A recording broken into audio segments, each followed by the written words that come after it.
start? Okay, I'll call the Finance Committee meeting for Tuesday, February 17th, 6 p.m. Let the record show that all aldermen are present. Approval of the minutes of the previous committee meeting, which was Tuesday, February 3rd. I'll make a motion. Do I have a second? Second. Okay, Councilor Benyon. All in favor? Aye. Opposed? Okay, under unfinished business, we have a number of things that we need to review. Under the bed taxes, Carrie, are you going to? Yes. Okay.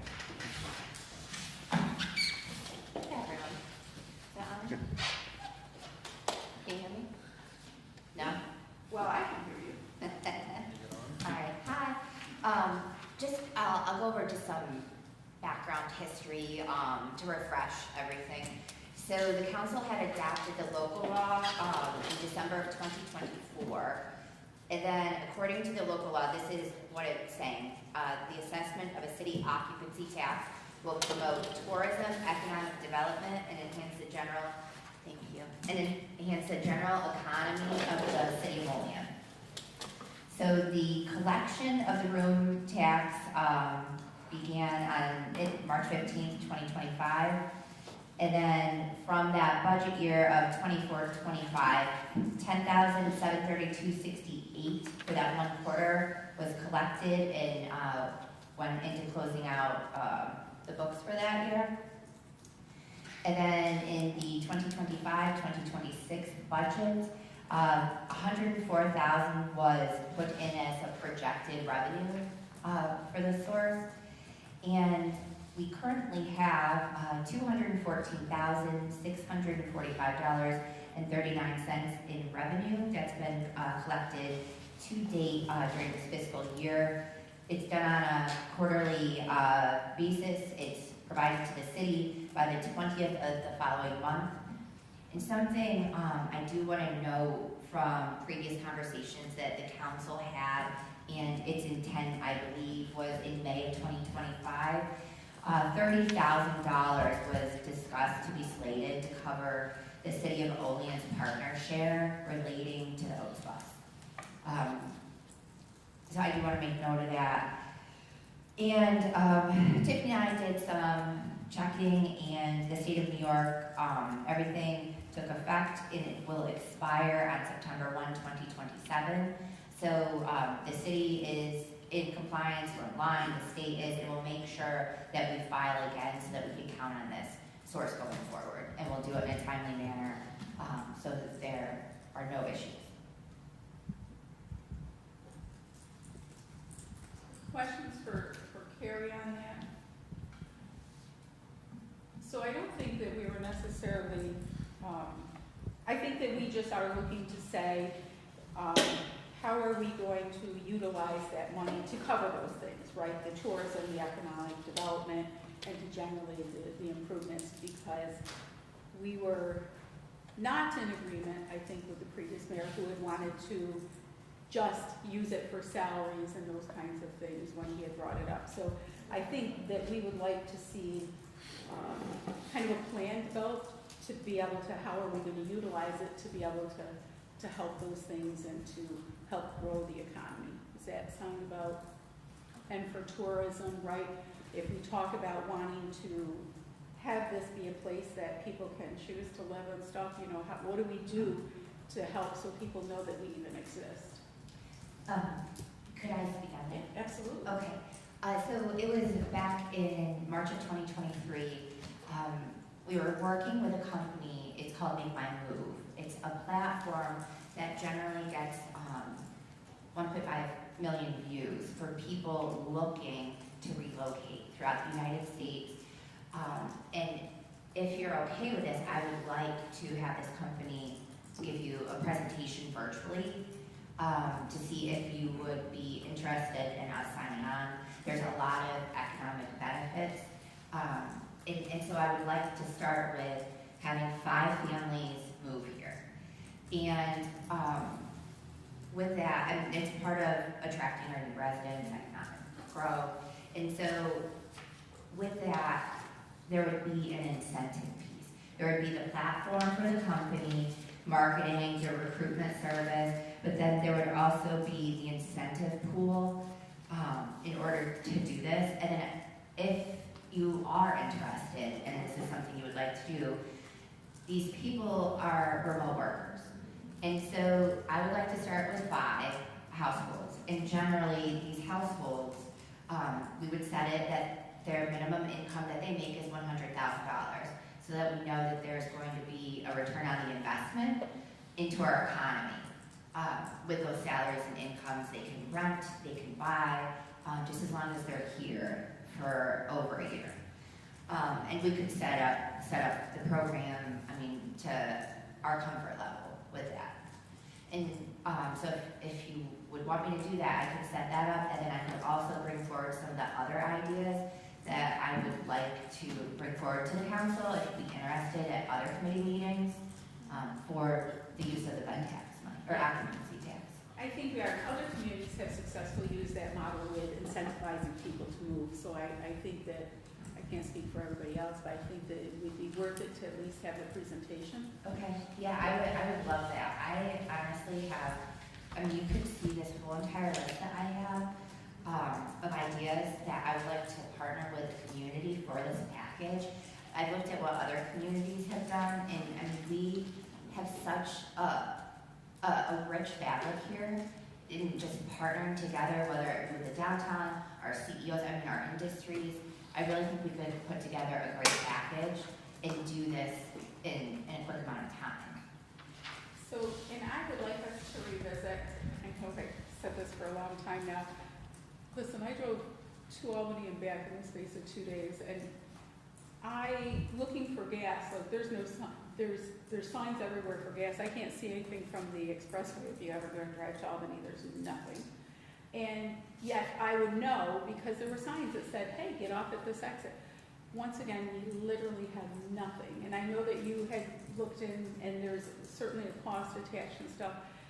But I also think that if people are just driving, there's no reason for us to stop at our exits.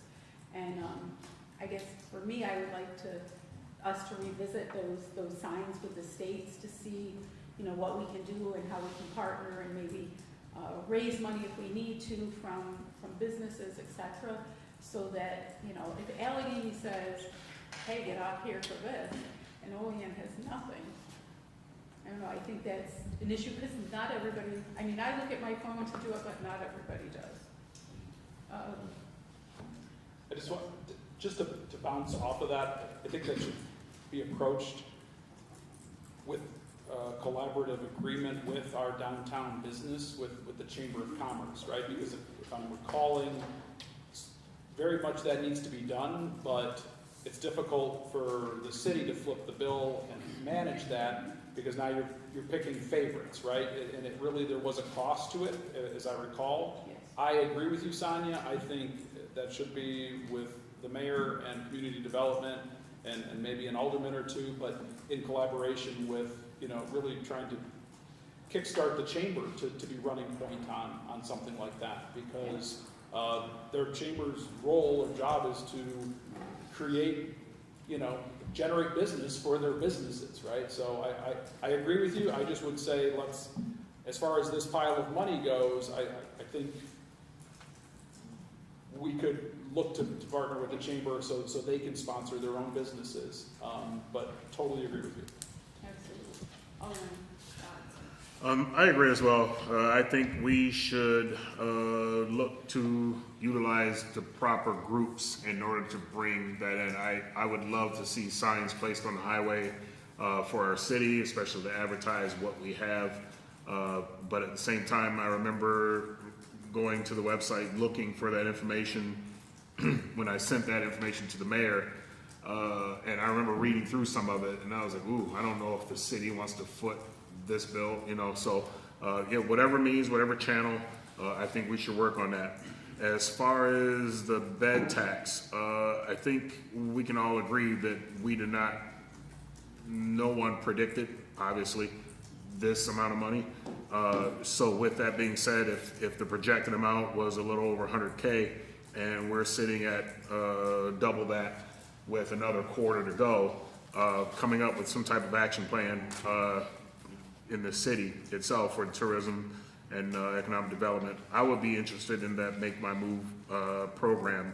I've seen, heard projects like that before. I think they could be beneficial to the city, even starting with a pilot of X amount of families. I think that would be great. Setting a minimum timeline, I think that would be great. Only thing that I ask is that if we do get a presentation, that it's after the budget. That way we can focus on the budget itself. So we're looking at after April 15, hopefully. And then, but yeah, I think we should make that a priority, get that in, and that way that focus could be done, worked on, and maybe we can rip the benefits of that in the 27-28 budget. So. Alderman Anastasia. Kerry, when I was a legislator, the county used to have tourism and promotions and so forth. And the counties always made tourism books that they put at rest areas. But they advertised and promoted the entire county in different cities, and so you just had a little blurb. With this money, could it be used to create a advertising book for just the city of Olean, explaining what we have here, the churches we have, the recreation we have? And maybe get one of these books posted throughout the state and put them in the rest areas? Absolutely. This way people would focus just on Olean and not the entire county. Yes, agreed. And I think if we're gonna do that, because that's one thing, and you can pull those off, but I also think making sure that we have that, internet capability with QR codes, et cetera, you know, as we do things, utilizing a link tree to all of our businesses, et cetera, so that, you know, I think there's lots of technology that we can bring into it, and partnerships, so, yeah, and, you know, we're looking forward to that sign when the chamber finishes it coming into Olean, so. Just saying that as we look forward to the chamber assisting us with other things. Anything else? Excellent, thank you. Thank you. Okay, capital projects. Once again, we appreciate our books. I didn't get through all mine, so I have to take it home again. I see Vernon, did you finish yours? I did not finish it, no. I didn't finish mine. Probably a little over half. So, okay, under capital projects, we received some information. I think we're just looking to, so, for our own ordinance and everything, we need to review any capital project over $50,000. And so I know we were sent a variety of things I printed out. Were one of you going to kind of, James, was there anything that you were going to address with this? Nothing specific for me. Because one of the things we said is that, you know, if information was sent out ahead of time to us on capital projects, then we would review it, and so stuff went out on Friday, I reviewed it, took a look, and then if we had questions, then we could hopefully get them to James ahead of time, or to the appropriate person, so that we would streamline. When I was looking, thank you for the updates on the capital projects. The one thing though that, and if I missed it, please let me know. I think I saw most of the budget sheets on the Form Es and the budget sheets on all of them. I'm not sure if I got them on every single one. Sorry, I was just happily printing last The night. Form Es, I think, were, Form E's sent, and Form E's are only done for projects that have grants involved. For what? Grants. With grants involved. Well, it should be for all capital. Right, okay. That was my- That's what was sent were two for closing DRI projects. So they're talking about the ones I sent them? Yes, Yeah. yes. Okay, yeah, so those are just my monthly, capital reporting projects. Those were the ones that I believe you're referencing, Sonia. Yes, so we got it for the pool, Marcus Park, the DRI for South Union Street Gateway, and the well, I have two for the pool here.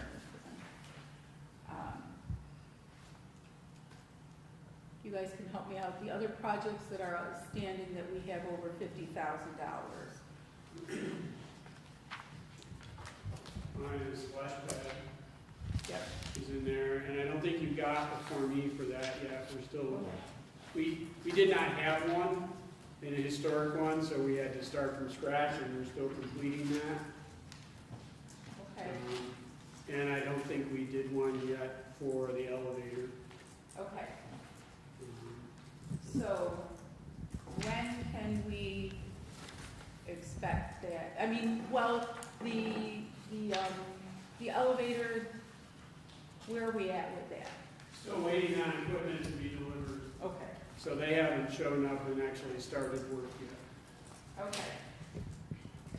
So, but whether or not there is work already done, we should have a Form E that kind of provides that. So can you give us a timeline just for those two projects? And we realize this is a work in progress with getting up to speed and coming into compliance with things that historically just haven't been. So, can you give us a timeline for when those two Form Es we could expect them?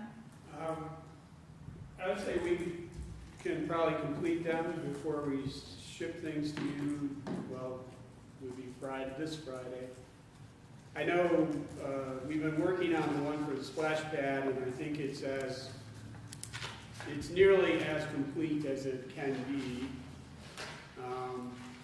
And we haven't done anything with the elevator project, but frankly, all we've done is given them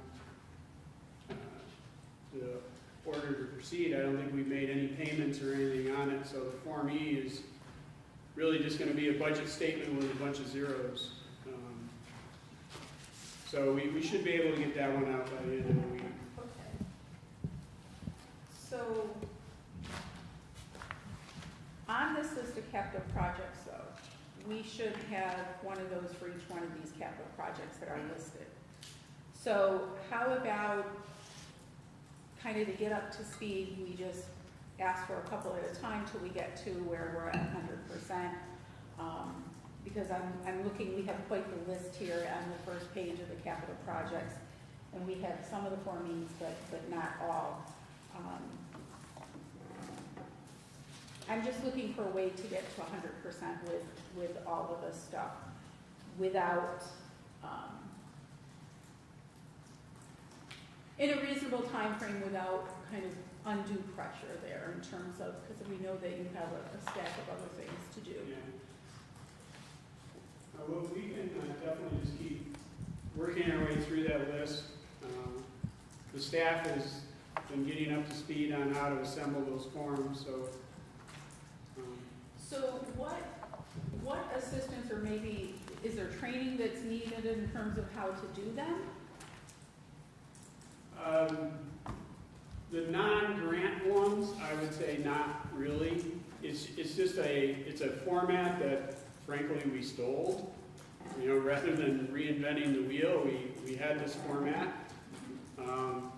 And in the process of doing that, we have found on the city's computer server a actually more elaborate version of it that we think we can apply effectively to this task of keeping you up to date. Because the expanded Form E that we found on the server has other tabs in it, will allow us to track change orders and payments and everything independently, and then it rolls it up on that summary sheet that you've already received for the other project. Yeah. Perfect, that actually sounds like that's what we're required to track with those change orders and stuff. So, okay, if you can give us, we can work out, maybe you and I can work out some of the details on how to get us up to speed with those ones, and we won't take up the time here, but we'll figure it I out. will look at that list Okay, and discuss that with my staff, and we'll, bracket a timetable when we think we can have them all done. okay, and then you guys can shoot that to me, and Yeah. I'll review it, and then I'll get it out to the rest of the council. Does that sound like a plan? Yeah. Okay, very good. Okay, And then separate under capital projects, we have the security cameras. Information was sent out on the two different, one was for 5 years, one was for 10 years, am I correct in that? In terms of, Yes. You actually received 4 different quotes. okay, I think we marked the ones, they're both for 5 and 10 years. One is with cameras only, and the other one is with the install. okay. But if you look at the proposals, they didn't really, I think they just copied and pasted one proposal to the next, so they didn't mark it properly. But if you look at the actual proposals, like the two that have the install, the first description item actually says commercial install. Mhm. So you can tell that those two are the ones, and that's for, again, one is the 5-year, and the other is the 10-year for that, so. So as you've gone through these, and you know our needs best, right? What are your recommendations? Well, the nice thing is, if you do the 10-year, I mean, you're talking, this is a one-time cost, so you are set. Everything is maintained on their servers. They support everything. They maintain everything. So, I mean, you're getting it a little bit cheaper for the 10-year. One other thing I did want to bring up on the 10-year, that's, it was kind of like a last-minute addition. I don't know if you guys, I should have brought copies, I'm sorry. But on the bottom of the first page,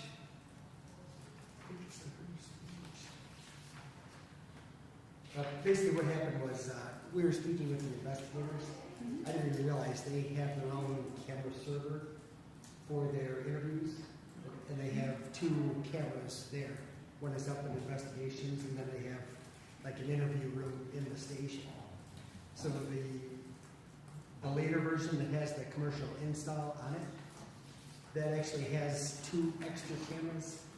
If you look, basically on the brief description, one of them has, the 2 will have 30 cameras, the other proposal will have 31 cameras. But what happened was they added 2 cameras, but when we actually walked around and kind of played around just to see the views and everything, he found where they could cut back on one of the cameras that we already had proposed, so we wouldn't need one of them. So there's one proposal that has 31 cameras, and then there's another one that has 30. But we also, I just wanted to let you know, we added in the investigators 2 cameras. So they're gonna be looking for cameras too for that. Alderman Robinson. So you mentioned there were 4 quotes. I only saw 2. So the one for 5-year was $76,963.08, or is it another number?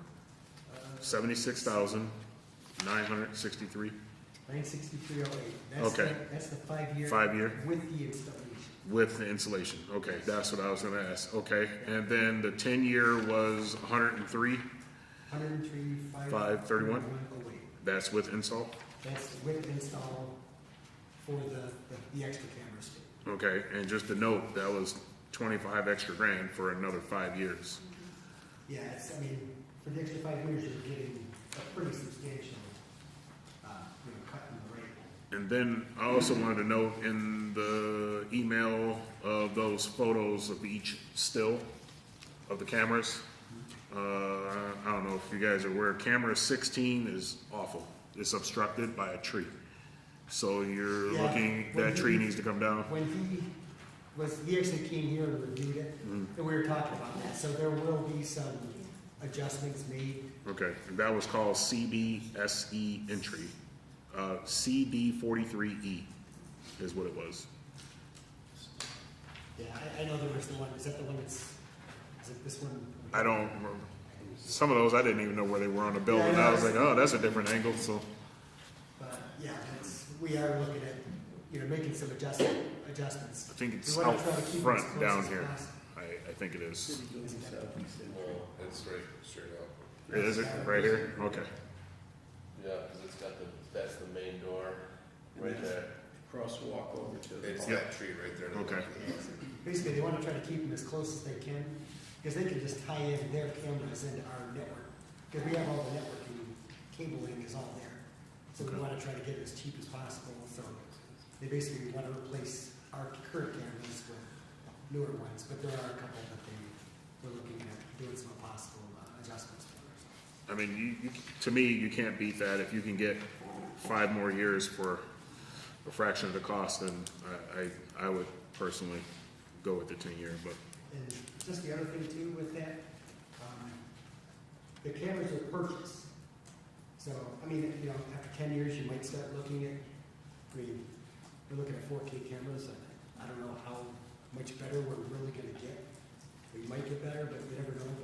But even if you want to keep some of the 4K cameras just because they still look pretty good, at the end of 10 years, you don't have to repay for your cameras are paid for. So all you're looking at is paying for the maintenance and basically the website, you know, using their servers, using the cloud service. So it would be, after 10 years, you wouldn't be looking at paying $100,000 again, unless you replace all your cameras. Anyone? So I am in agreement too. I thought that was actually a really good deal to go with the 10-year versus the 5. You know, really you're cutting in half your cost, and who knows what they'll be at the end of 10 years, you know, or at the end of 5 years if we were to redo it. So the question then becomes, though, we're at the budget, and where do we fall within the budget? And I think we've asked before whether or not there was any grants or resources out there to be able to purchase campers from municipalities. I've been watching it.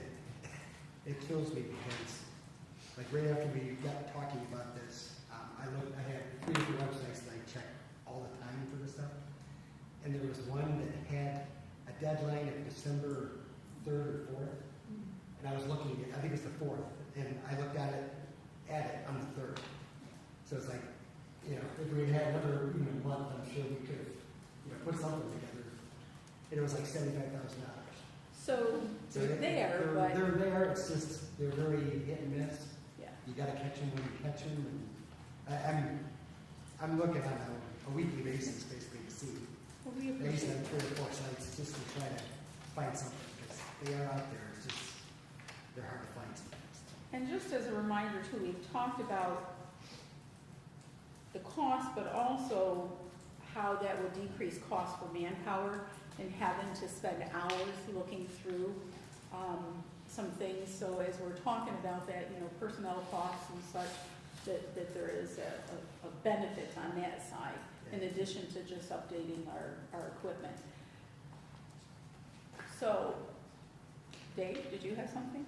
No? Okay, so I guess it seems like the council's recommendation would be the 10-year. That becomes then to go back and see where budget-wise, and you know, we're challenged by some of these things coming at budget time that aren't in the line item and such. So I guess I would say to go back and kind of look to see what might be a realistic piece for this. But I think as a council, it makes a lot of sense to move forward. Dave? Well, you're just thinking about the budget. I mean, obviously the budget's late. We haven't seen it yet. Have you submitted anything to the mayor's office or Len's? And is it in the next coming budget that we're going to get? This capital project? Yeah. No, this was actually a capital project for last year. It's just going to kind of kick along, you know. But we're also looking at a cheaper option before. But, so we haven't, this hasn't been brought up in the current budget right now. It's a capital project. It's a capital project, but it's an unfunded capital project, correct? We have not, the council has not allocated money for this. Right. Okay. So I just want to, I was going to say, I just want to get that straight, right? I mean, this is still something that we're interested in and exploring, but this is not a committed capital project. Okay, I just wanted to verify. And the capital project that was, I guess, released, for lack of a better word, was it wasn't this full-blown project. It was just the internal, getting the cameras, the server, that sort of thing. And correct me if I'm wrong, I mean, I had a lengthy discussion with the controller's office over this past audit since I missed that Thursday's meeting. And I thought, and I left my notes at home, but I thought he said we were doing capital projects incorrectly and that the money should be placed in the general fund for short-term projects. So- Did he say, you So- recall him saying anything like that?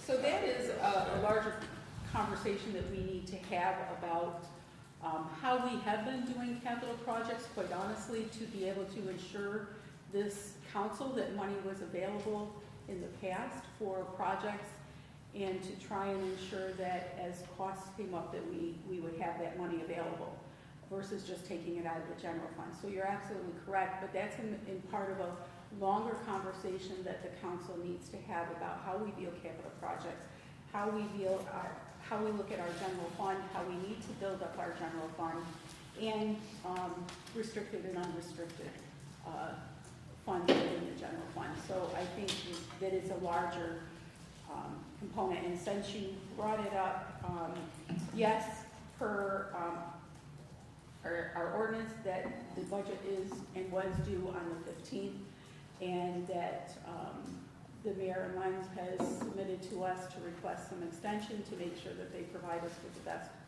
budget with the most accurate numbers based on the information from the auditor and from our external audit. And while it's not on our agenda, since you brought it up, Mayor, is there anything you want to add to that, or? That's basically it. The reason, a couple factors involved the new software. There was a question of some of the functions of it. It's something new that Lens has never used, or anyone within the city. So we attempted to get an answer, prior to, but they were only able to get back to us yesterday, which we were closed.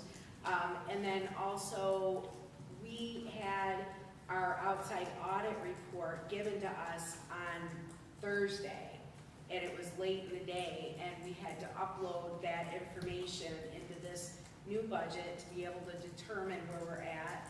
And all of that took 24 hours to upload, and then it's time for us to review once they uploaded it. So those are the factors that have caused a delay to some extent. But next year, after having this first year, done, I think next year there will be absolutely no issue with having it even before it's due. As long as we make sure our outside auditor absolutely knows that we need, I think it was September, what was it? October 30th? That's the deadline, yeah. Deadline, which they didn't adhere to. So hopefully next year will look different time-wise. Alderman Crawford. I mean, I just, I appreciate that information. I appreciate we've always said it would be helpful, and which is why we passed the deadline for our audited financials to be in the fall. That is a long-standing controversy where we don't get our audited numbers sometimes in the middle of the budget's underway. So I appreciate trying to hold to that and include that in the budget information. However, we've had the budget given to us before our audited financials. So I look forward to hopefully next year that everything the new software helps to move things along in a quicker pace. And I'm not really sure what I guess it would have to be a sit-down conversation with our outside auditors, how they're going to maintain compliance with that. I know that's always been a challenge, trying to get auditors in here during the summer months to review our books in a timely fashion. So hopefully you can get that reconciled. So thank you. So if I may add to that, I spoke with them also. What they're gonna do this year is coming up. They will be here in May, just before we close our books, so they could do some adjustment before then. Then they'll be back in October. I'm sorry, August, to work on the field work. Then by mid-October, we should get our financial statement by then. That's the plan so far, so I'm hoping they can do that. So include them early in the actual close process. Correct, yes. Again, that sounds like a reasonable corrective action. And and their presentation to the board. I mean, last year, I think we had to ask for it when we just need that to be part of the process, so. Alderman Aaron's, well, I believe it will be next Tuesday, if I'm not mistaken. next Tuesday, that they will come in and do their, I wanted him to do it today, but he had something else planned, okay. so he said it's gonna be up 24. Yeah, I had one thing I wanted to add that, PL 43-25, was to amend the ordinance section 2-177 to require city financial books to be closed out with any adjusting and closing entries made, as well as final financial statements to be delivered to the common council by September 1st.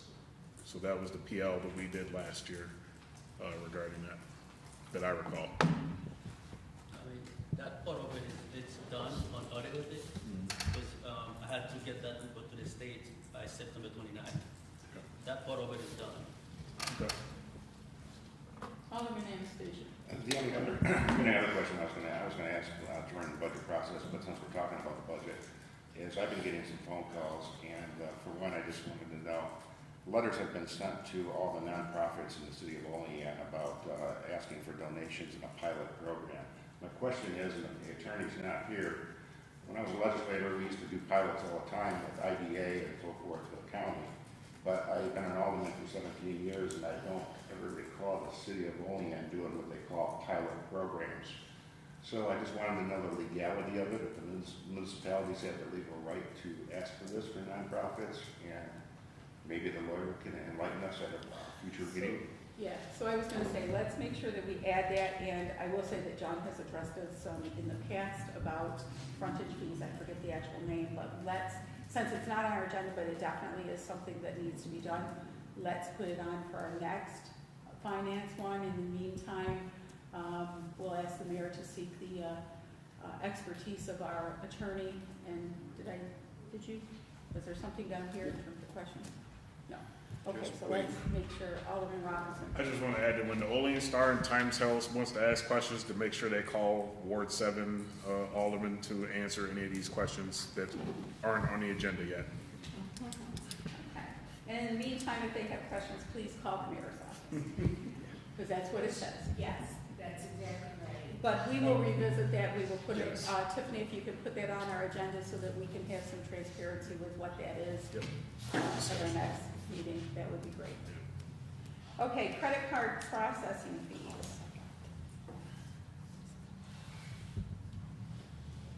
Lens, do you want the mic there?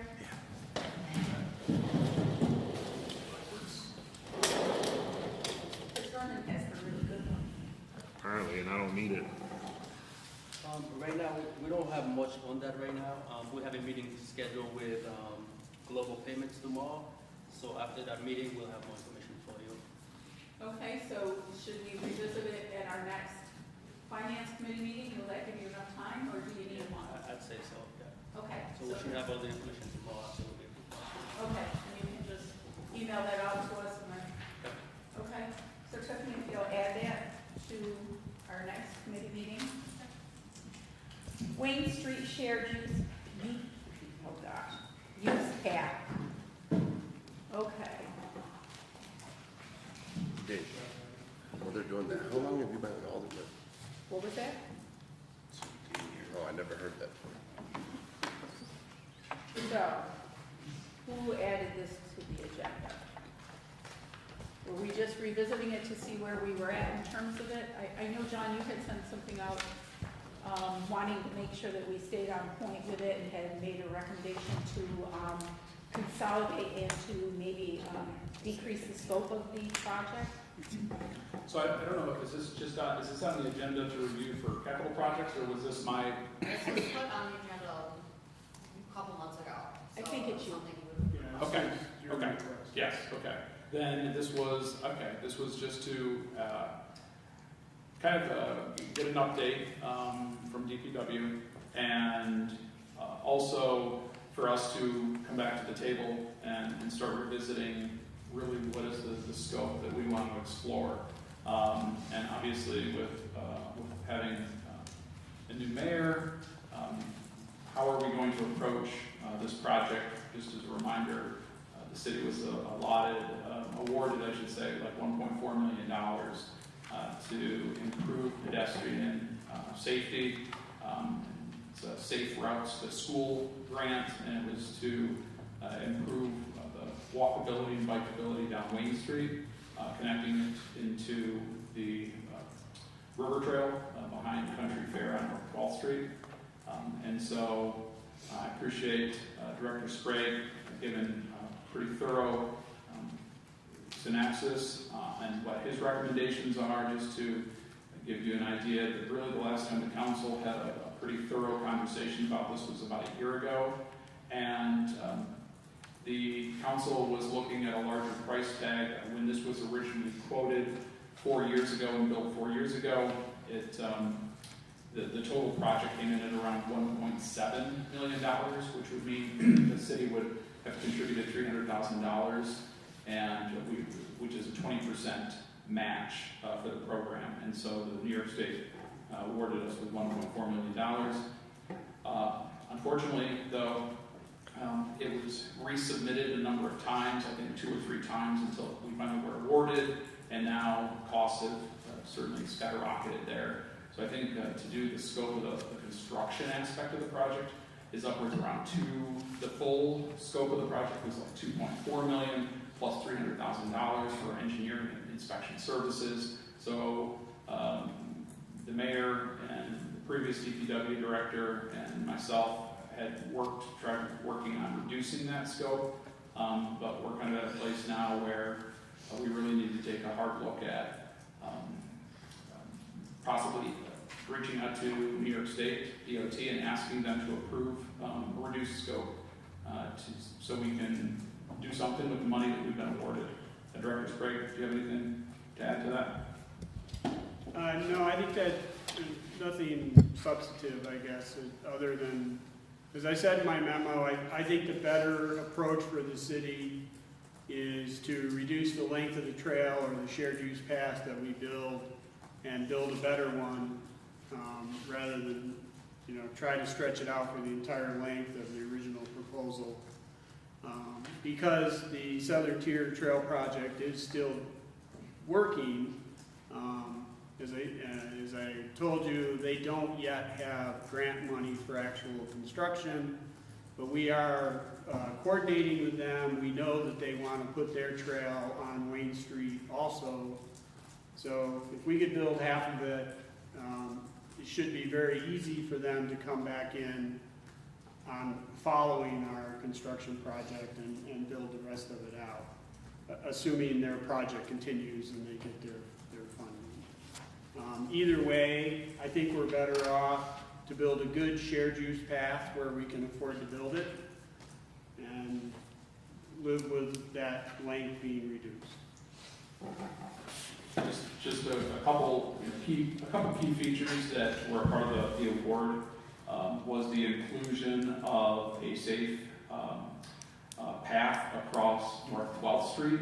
So North 12th Street, right at Buffalo, that intersection is heavily used by pedestrians. They're going across the street to Country Fair. There's really only a sidewalk on the Country Fair side.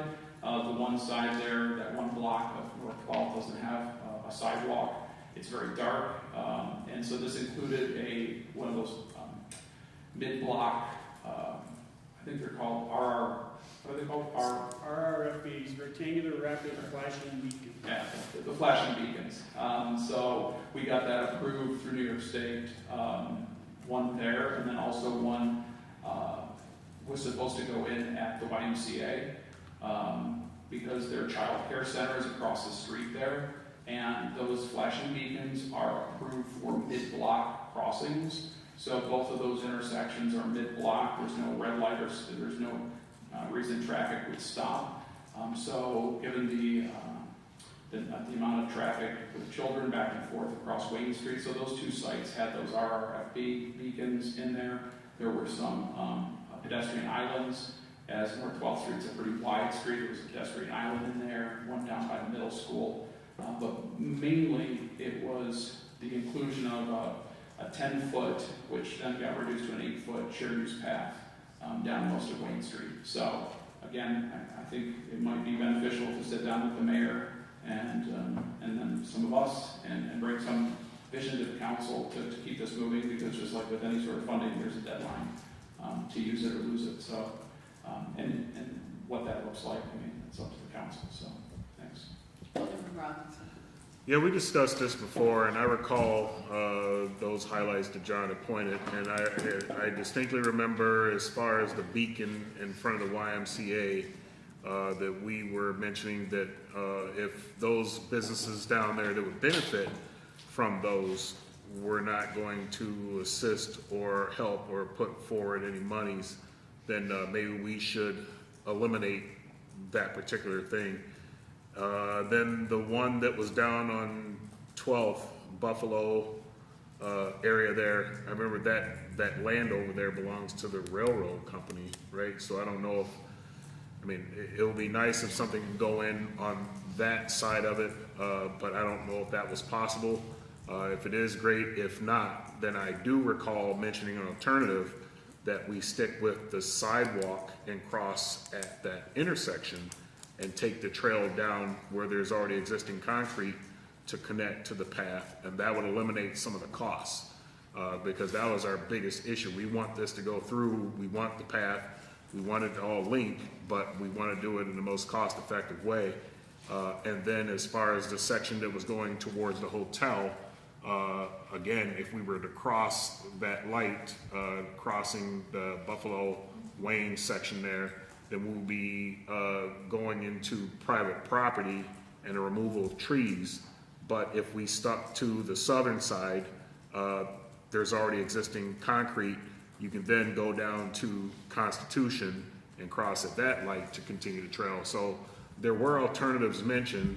I don't recall why just kind of fell off, but it would be nice to make some progress and get this moving and come to some type of consensus down that area and just do this project, you know, with the monies that we have.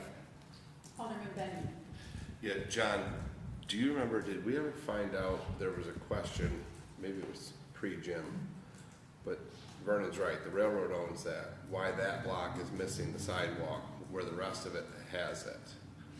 That I don't recall it coming up in conversation. Okay, I thought we talked about that, maybe you and I did, because if the sidewalk's supposed to be there and they took it out, I mean, can't they be responsible to put that block back in? And I mean, what we're talking about is just the crossing itself, so not.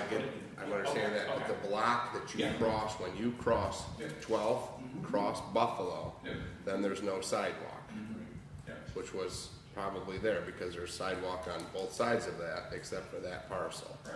So that's why I was saying, if somebody took that out, do they have to put that back in?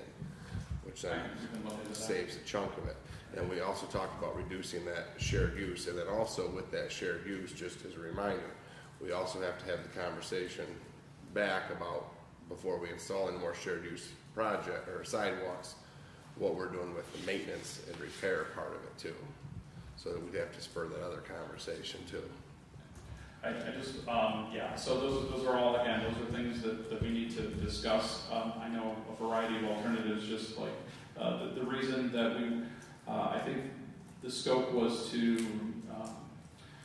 maintain on the east side of North 12th Street. The credit union's already put in a nice sidewalk there, was to expand that sidewalk and circumvent or try to get around rather than crossing and try to stay away from Country Fair's parking lot as much as possible, just because there's three major driveways there, and people come in and out, flying in and out of there pretty quickly. So I think, to just answer your question, why not cross at the main cross of, I mean, that's something that came up. So the engineering firm suggested that we, hug the east side of North 12th and then cross at Buffalo right over to where that new trail extension is. But with all that being said, there's a lot of items to talk about with regards to this project. I think Jim's right. Do we just look at what areas might make sense to reduce scope, and then try to get input from all the council. on that, as well as what the mayor would suggest. I know that there was talk about possibly doing, rather than a full-blown 10-foot or 8-foot cement path, there was talk in the past about doing just a bike path that was off of Wayne Street, that was 4 feet or 5 feet wide, it was blacktop. Whether that's something that this council and the mayor would consider. I know the previous administration was not fond on that idea. But that would be a major cost reduction.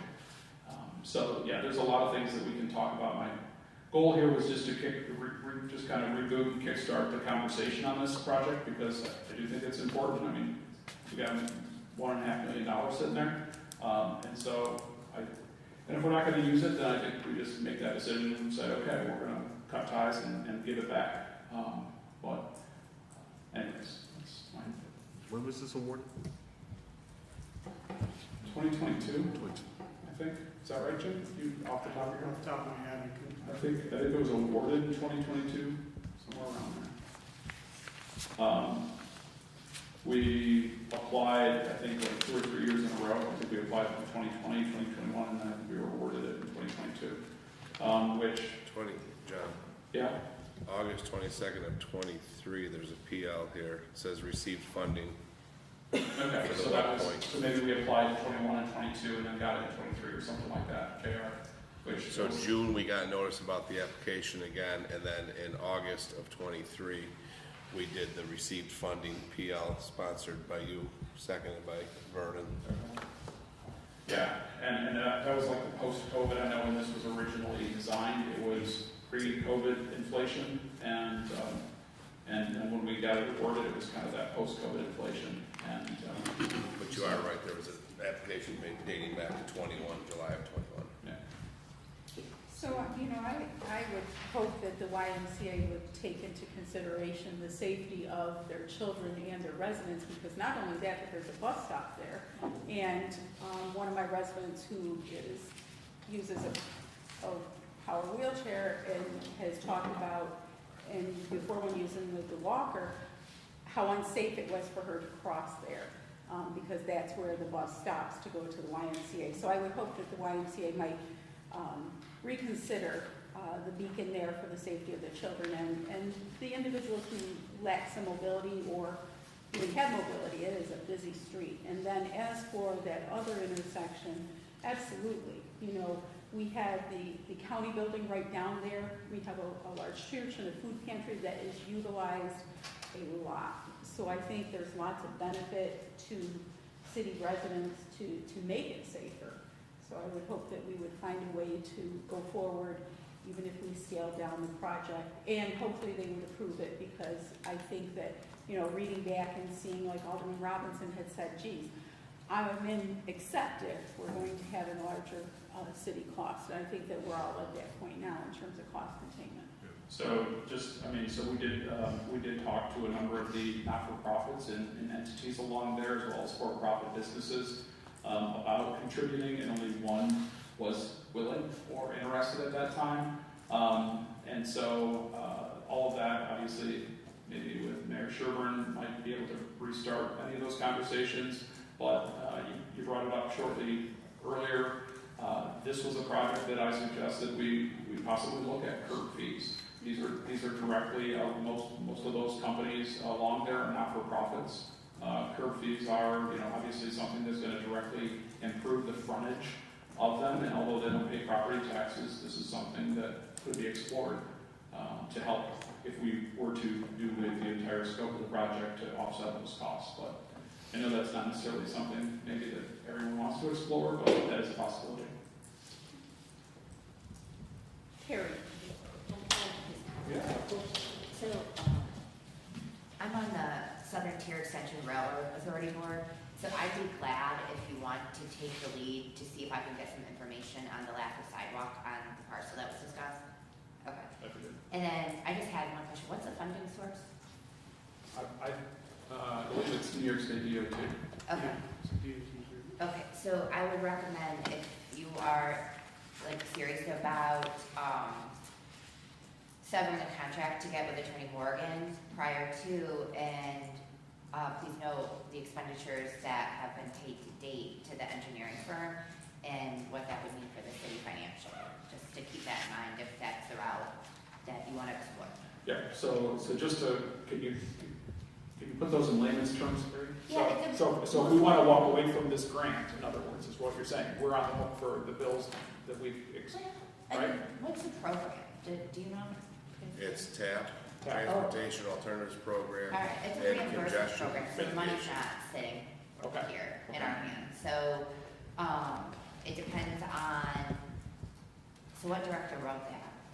So it was written in 21, and then you guys Originally- found out about it in 23 after the No, I orders think we went up applied gathered. in 21 was the original. To authorize the mayor to submit a grant application, that's 27. Bob Ring wrote it, And submitted it, he did not get it, submitted it again under Director Thompson, did not get it, submitted it again, third time, I think, and then got it. With no back for- updated With no updated numbers, no. for construction. Correct. Got it, okay. Yeah, you want to just keep those things in mind. If I could just Yeah. interject that, and sorry, director. Just wanted to put that in your radar for Sure. consideration. Thank you. Sure. So, in light of that good reminder, Carrie, I think if we could get the numbers on what we've expended to date on this project, that probably would help us to work. I know, I just wanted somebody to tell me right now. I don't want to look it up right now. Jared's looking. JR will get there. Where is it? Is it in the Wayne Street section?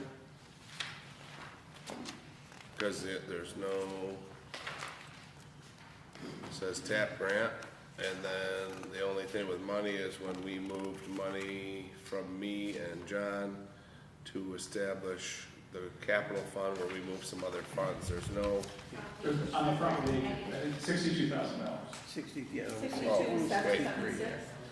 Right in the front. Plus what was transferred. So 62 is the current negative balance in the capital fund, and then money was transferred to the other one. correct, I think you're asking what was expended so far, is I think Yes. what the question is. Year to date. We've expended 100 and,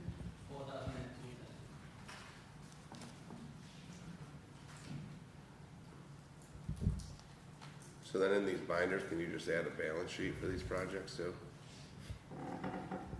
And out of that, DOT, it was sent back to, with the sub reimbursement for $36,000, they sent that back to us back in March 2025. So that's why we're at the 62. okay. And then, I think, a few months ago, we put what, $12,000 in that capital project. Yeah, he said 104,210, and then we received another 30-something thousand from someone, so Yeah, that from would bring us DOT to the negative reimbursement. 62,776. It's on there. But there's,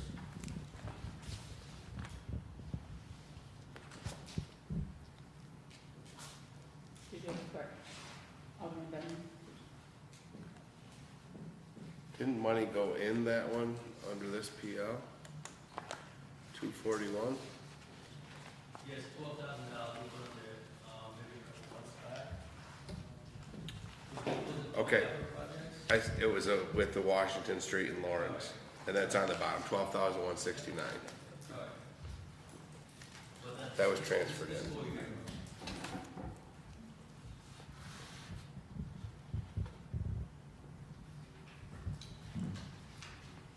So to move this forward, I guess that's it, so that we don't come back in another month and kind of review it. What do we, it sounds like a reassessment of that and whether or not it would be even acceptable to make an adjustment is what it sounds like needs to happen, a conversation. Is that what you would agree with, John? About, are we going to be committed to the totality of the project, even though the cost will far exceed what it is now? Or if we decrease the scope of the project, will we still be able to receive the 1.4 Well, I mean, I think it would be good to at least have this conversation. I've been asking, well, I asked the prior administration to coordinate a meeting with Chris Church and New York State DOT to have these sorts of conversations. I think they would be a good source is Chris still in charge of this? Yes, he's still a DOT contact. Okay. I think it's important to have that conversation first before, from my understanding, they've worked with us, different agencies like this have worked with us changing scope in the past, given we've gone through 4 DPW directors, and obviously the funds are drastically different than they were in 2021. So I think it's worth having that conversation to see if there's flexibility to adjust the project scope before coming back to the council. So I guess I would ask our DPW director and our mayor to reach out and see and really make a recommendation to us how to move forward on this project.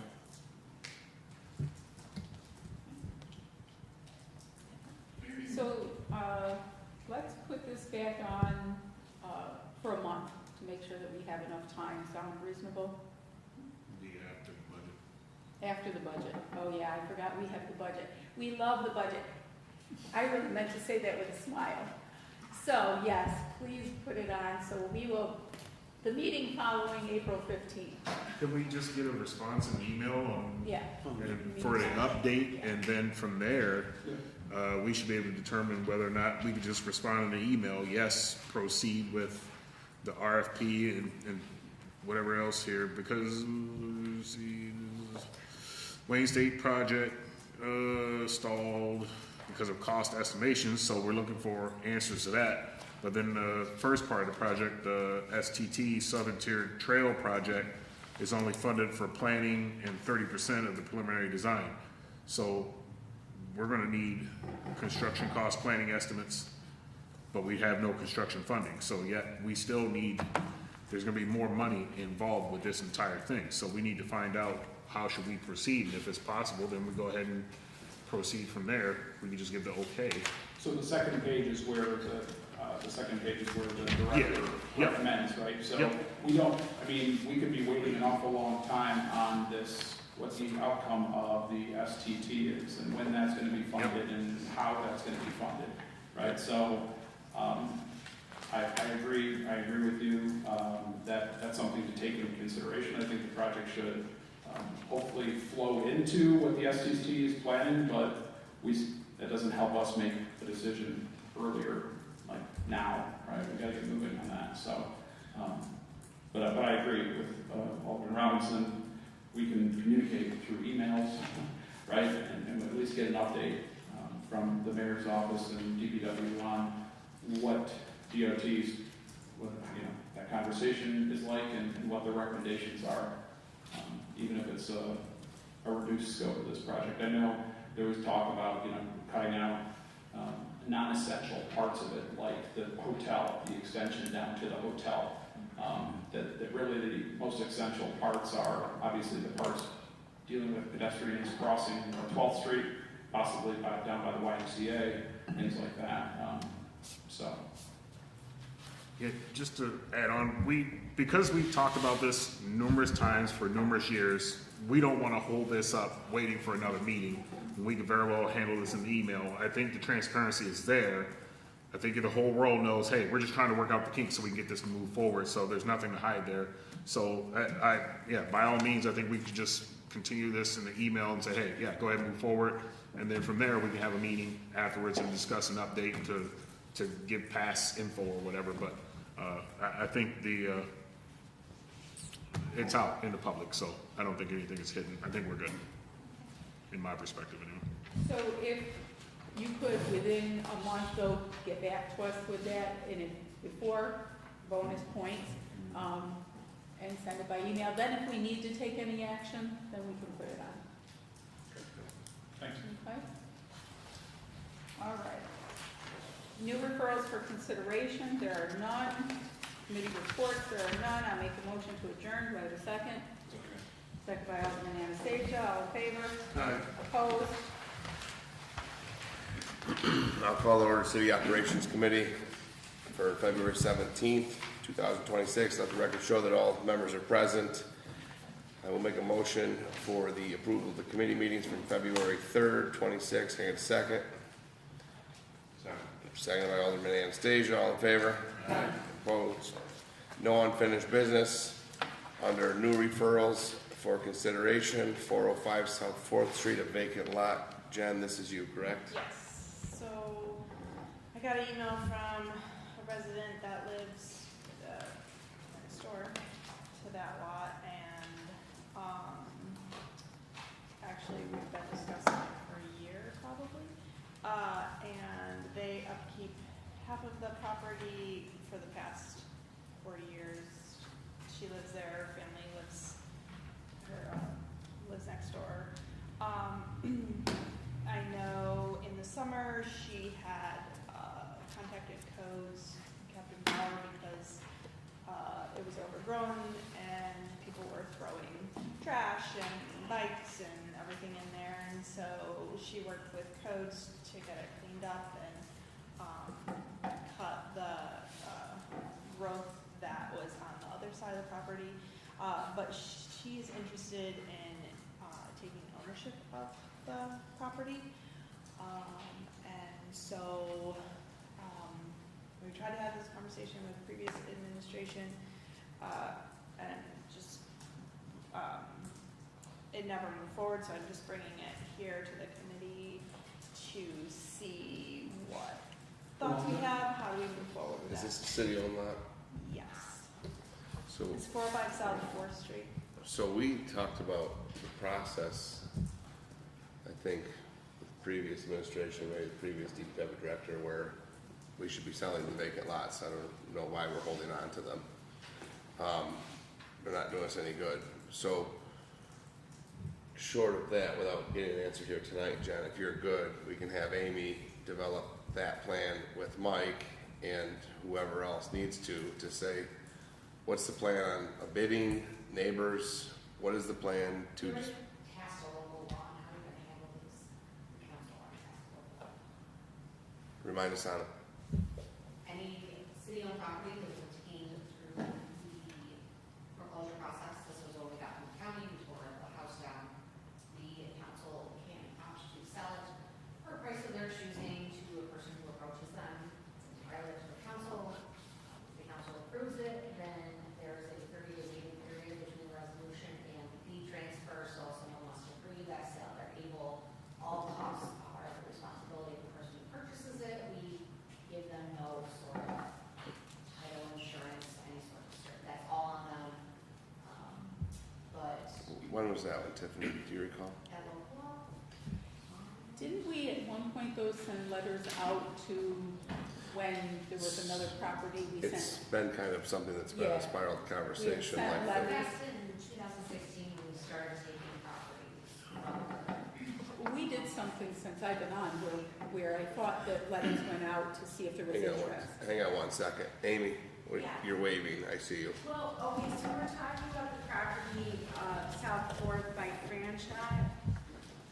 The end, like the little, side road into the area where there's parking for the baseball field, pavilion, that area. Those are the pre-show properties you're talking about.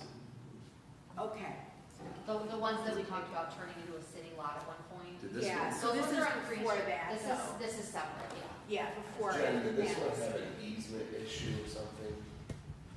No, I mean, not that I'm aware of.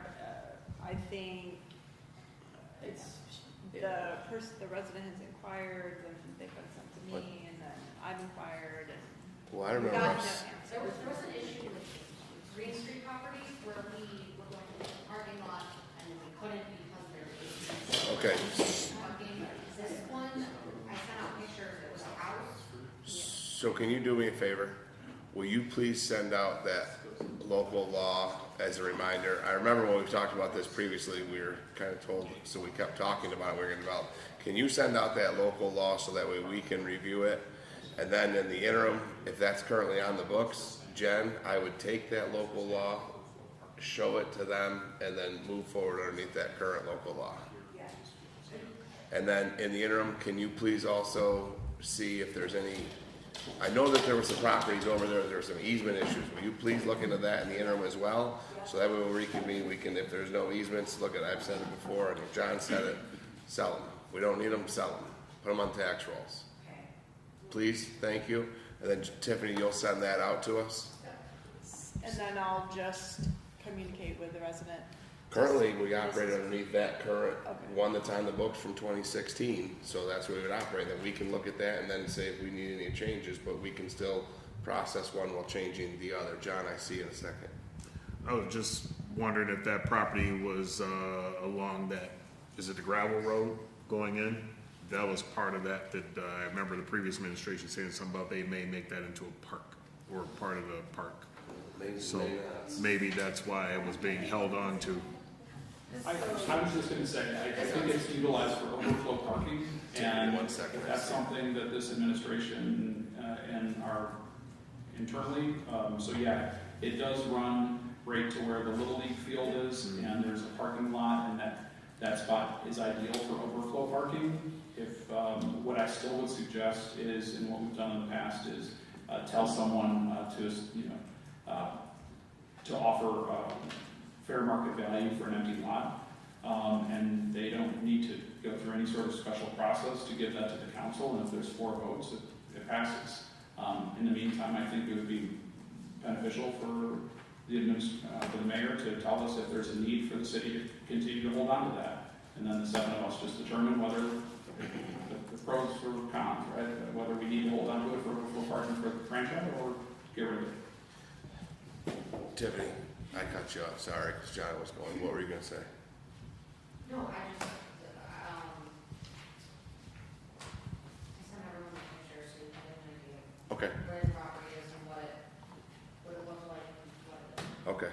John, I'm good with that, and then we can get those answers. And then there was, I mean, just note, there was also the reluctance. Remember, we talked about one on 7th Street, and then we didn't want to sell that one, like that's, there's been a reluctant street, and I know that, Jim, we're having further conversation on the Paper Street conversation with that, but the city-owned lots, we'll just do it that way, if everybody's good with that. Anything else on that? Jen, are you good with that for now? Yeah. Just communicate with them. Okay. All right, next is the amended zoning code. We're just gonna pull that because they are gonna handle that through the, Carrie, remind me of the zoning thing, please. Sure. The zoning code update request for proposals for professional services and qualifications is due this Friday. And I see this item on the agenda, and it's a good way to put our office and the project on notice that this is something that we should be looking into when updating the zoning code. And we'd be glad to take care of that. So we're gonna do it that way. So Vernon or John, do we need a motion to pull it or no? Just a discussion. Yeah, it's just a discussion. Okay, good. Anybody have any issues with going about it that way? Okay, no committee reports, I'll make a motion for adjournment. Can I get a second? Sorry. All in favor? Opposed? Trying to get us back on track, Tanya. All right, I'll call to order the Public Safety Committee for February 17th. Let the record show all the persons are present. I'll make a motion to approve the minutes from Tuesday, February 3rd. Can I get a second? Second. Second by Bingen. All in favor? Opposed? Unfinished business. We have the North Union Street lighting. I'm assuming this will be DPW Director? Yeah, the update on that's brief. Technical specs are been assembled, and the so I gotta package that into the RFP and get it on the street for purchasing the new street light heads.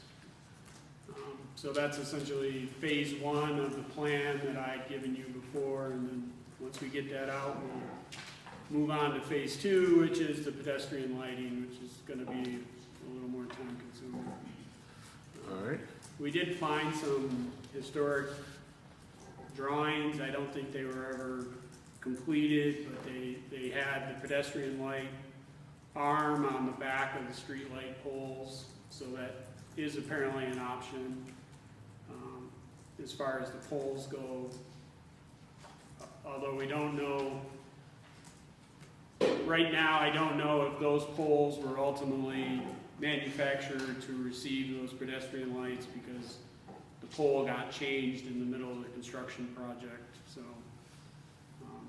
So all I can say on the pedestrian lights is stay tuned, we're still trying to unravel that mystery. All right. John? Quick, can you remind us, what are the upgrades that are happening with the, So for the, phase one? for phase one, we're going to change the heads on the actual streetlights. So they'll be upgraded to a modern LED light, but the head itself is also going to have the capacity to be aimable slightly, because these heads are actually back over the parking lane, and they do point straight down. So a lot of the light that is distributed from those heads is lost in the parking lane, and the actual driving lane is a little darker. So we're going to tip them up and aim them out at the driver. It was higher lumen though, too. Yeah, they're gonna, and they'll be stronger lights than what we have. Okay, thank you. Any other questions? All right, thank you for the update on that one. New referrals, remove no parking signs, East Elm Street. I think this will be you, Anastasia? Yeah, 2 weeks ago, I think I sent everybody an email. There's a school down there on Elm Street, and they no longer have buses, and those signs were put up, and they say for buses only, no parking. I think it's from 8:30 to 4 or something like that. There's 3 signs there, and the director asked me if we could have those removed. And since they're obviously put up by resolution, we probably need to take them down by resolution. Is that correct, Tiffany? Yes. So I was just wondering if nobody has a problem with that, at their request, if we could take those signs down, and we'll put a resolution in for next week. All right. Any questions or comments? It's 3 weeks. 3 weeks. None? All right, so we can move forward then? You want to get that into a PL and, so we don't need to vote this out of committee? Because there's nothing to vote on, so. All right, so we will see this in 3 weeks, after being posted to the public. All right, anything else? All right, approval of committee reports, we have none, so I'll make a motion to adjourn. Can I get a second? Second by McCall. All in favor? Aye. Opposed? Just moving We're things adjourned. along, JR. Call to order the rec committee Tuesday, February 17th. Please note all aldermen are present. I'll make a motion to approve the minutes of the previous meeting on Tuesday, January 6th. Second. And by Alderman Robinson, all in favor? Aye. Aye. Opposed? Unfinished business, we have trees in Oak Hill Park. So I guess we're looking for an update. Me again? Yeah, that's you, Karen. So working with our tree removal contractor, our parks and streets maintenance supervisor, has reviewed Oak Hill Park. I think I wrote they've identified 4 for sure, and maybe a 5th tree that the tree removal contractor recommends are removed from the park. Right now, we're waiting for the right soil conditions. Basically, we're going to have to mobilize a large bucket truck into the park to make these removals as safely as possible. Sort of thought we were going to get away with that this winter, and then we got too much snow, and now we got too much mud. So probably going to wait a little longer. But that is scheduled, or I should say it's on the list. It's not hard scheduled yet. And once we get in there, I'm sure they'll be reviewing the rest of the trees, perhaps with the bucket truck, to see if there's any additional pruning. I know there were several requests, some trees just to be pruned, not totally removed. So that hopefully will all happen all at once, and we'll be in and out, not damage the park any more than necessary. So you hit right on that, Jim. Specifically, the people that I've talked with are the ones that use those athletic courts. So pruning back, right, because the half-dead branches that hang over the athletic courts, people use it for pickleball, they use it for basketball courts. So if we could definitely at least make sure those get pruned back. Okay. So all that, the droppings don't, fall all over the courts. That'd be great. Okay. Thank you. Anything else? All right, great, thank you for the update, appreciate it. We'll stay tuned for that. No new referrals for consideration, no committee reports, so motion to adjourn. Second. Thank you, all those in favor? The dogs said you can leave them over the dog park. Just say, They like the